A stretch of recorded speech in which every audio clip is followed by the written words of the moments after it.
Episode 4. Switch AI providers without rewriting your app. Spring AI model portability. This is the layer where Spring AI earns its keep. One interface, chat model, sits between your code and 5 different vendors underneath. This is the exact chat client code from last episode. chatclient.prompt.user.call.content. Watch. It never changes today. Your code only ever talks to the chat model interface. That is the seam, and it is the whole trick.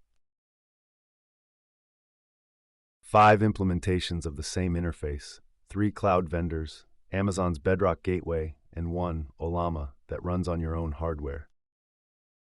Mechanism 1, a single property. Change spring.ai.model.chat from OpenAI to Ollama, restart, and the same chat client call now talks to a different model. 0 code touched. Mechanism 2, when you need both at once. @primary picks the default bean, @qualifier names the other explicitly. Cloud and local, side by side in the same app.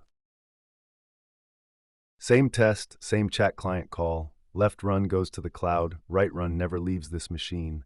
The lines are pixel identical. This seam is procurement leverage, and a real answer to can this data leave the building? Cost and latency differ by provider. Local keeps data on box. 1 chat client, 5 vendors. The interface is the contract, never the implementation. Next, episode 5, turn AI text into typed Java with structured output. Subscribe and update notes at thestackunderflow.com/spring-AI.